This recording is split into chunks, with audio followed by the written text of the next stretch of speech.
You've been running on empty for months. You know that bone deep exhaustion that sleep doesn't touch, and you have this wired but tired feeling where your body is just not cooperating no matter how much discipline you throw at it.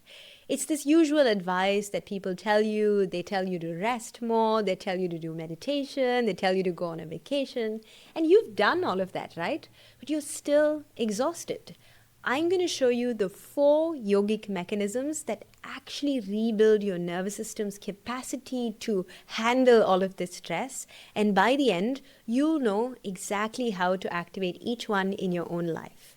You see, what's happening in your body right now isn't because you're lazy. It's not because you don't have the time to focus on your self-care. Right now, it's just that your nervous system has been running on overdrive for so long that it's almost forgotten how to come back down and rest.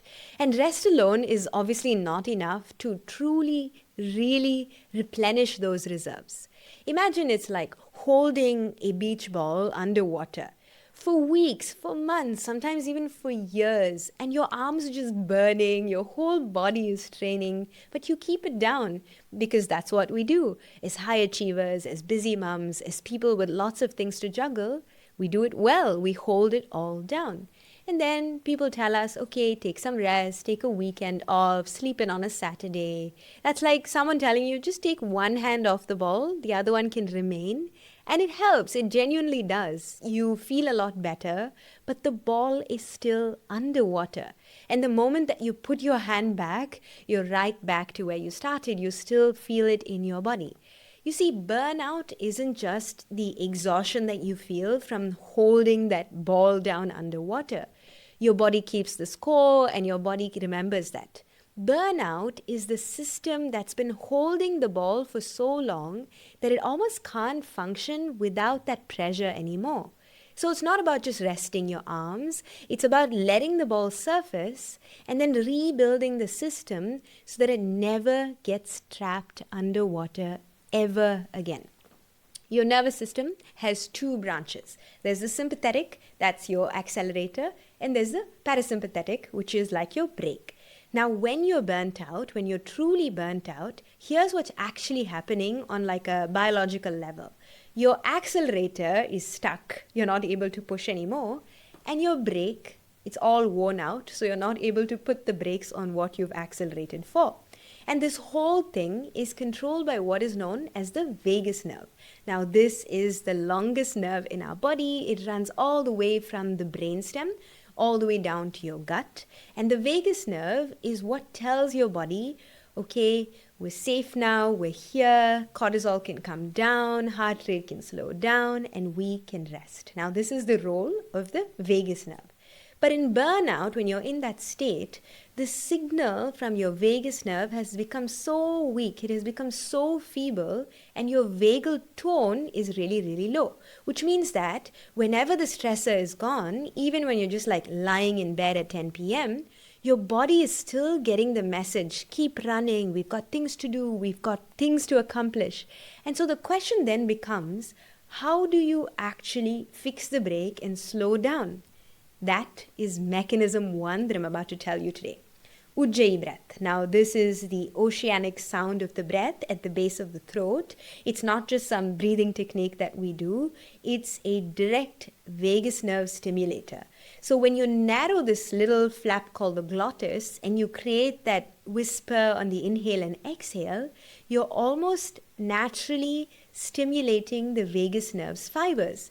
And so these fibers that run all the way up to your brainstem tell your body each time you breathe this way that it's okay to slow down. But this isn't a one-time thing. You can't just do 10 rounds of Ujjayi breath and you feel calm afterwards. It takes time. For me, it takes about 20 minutes from when I start practicing to really truly feel my breath and slow down. But it's kind of like learning to hit the brakes and then the car still rolls a little bit more forwards and then it comes to a stop, right? So we're training a muscle. We're learning this skill, and the more you use it, the stronger it gets. And this is why the breath comes first in Ashtanga. Before any postures, before any movement, before we do anything else, we need to make sure the brake is working, because nothing else matters if you just end up like rolling into a rock, right? And so by rebuilding the brake, we begin to retrain the nervous system. And there's something that's already circulating in your system, even if your brakes are working fine.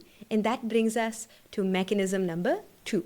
So every single time you experience stress during your day, your body releases this cocktail of chemicals, cortisol, adrenaline, norepinephrine. And these are designed to move through your system, be processed out through physical action, and then it leaves the body. You see a threat, you run, you jump, you get out of that threatening situation, you survive, and your body cleans the chemicals, and then you return to baseline. Now, this is evolutionary. We've been doing this for, I don't know, millennia. But the threats aren't tigers anymore. They're emails, they're deadlines, they're notifications, and you don't need to run away from any of them. You are there sitting perfectly still, and you're trying to think your way through them. The stress cycle never quite completes in the way that our ancestors used to complete the stress cycle. And so it kind of stays in our body. And so rest alone doesn't clear in a way that movement actually does. Sleep definitely helps, but it doesn't complete the cycle in the way that movement does to clear those chemicals. And this is why you can sleep for 10 hours, you can go on a vacation, and you still end up feeling like your body is holding the chemical residue of all of the stress you've been through this last year. You need to release it. And the mechanism that clears it is bilateral movement. Moving both sides of your body in a rhythm and in an alternating pattern, that is bilateral movement. And Surya Namaskar, the sun salutation sequence, it's one of the most complete, ancient, and fully intelligent like bilateral movement systems that is ever designed. It signals to your brain that the threat is now gone, you've moved through it, and that you're safe now. When I was studying with one of my teachers in Mysore in India, I thought, oh my gosh, we come here every single morning, we do the same sequence, we do it whether it's raining outside, whether it's sunny outside, whether I'm tired or not, I still have to show up. And for the longest time, I thought this was just about like discipline, this was just about showing up, but it actually really wasn't. Think about your nervous system like an internal thermostat, yeah?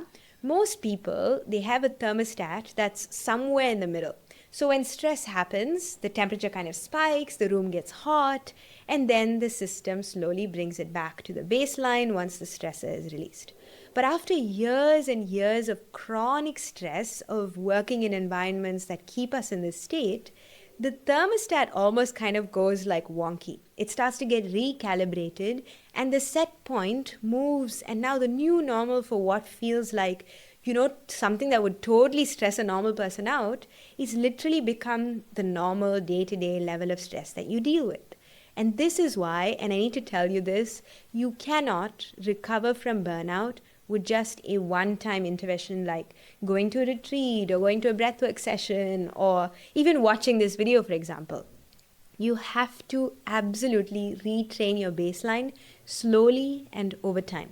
And in Ashtanga, we call this Tapas, which is literally the heat that's generated through consistent, effortful practice. And so showing up every day, not because, you need to feel motivated or you're doing it for your, six-pack abs, but because you're doing it to rewire a system.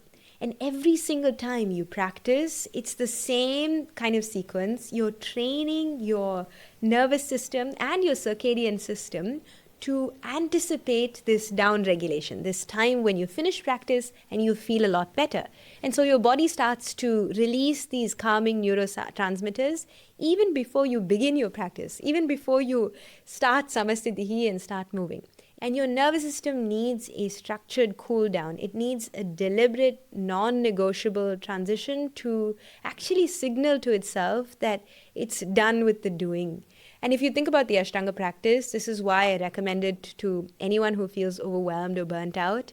It's that it has an inbuilt closing sequence. You do the standing postures, you do the sitting postures, and then you have this last bit where you anchor everything and almost like seal it in so that your nervous system doesn't go into the day with this jumpy state. And if you think about it in your daily life, it kind of works the same way. if you're going to bed without actually doing at least 5 minutes of a down regulation practice and you're just watching Netflix or scrolling through your phone, that is not rest. That is distraction while your nervous system is still idling.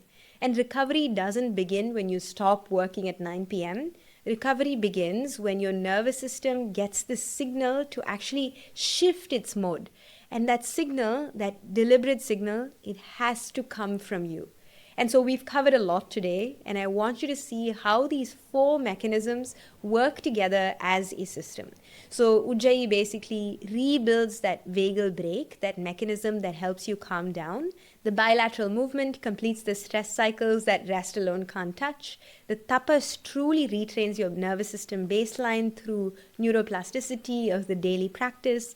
And the structured cool down almost prevents this rebound crash that you've probably experienced 100 times. And if you want a structured way to apply these 4 mechanisms, personalized to where you are with your nervous system right now, I've created a short nervous system quiz. It takes about 2 to 3 minutes to complete, and it'll show you exactly what you need and what you need most urgently. The link is in the description below. Go check that out because it's really going to give you something valuable.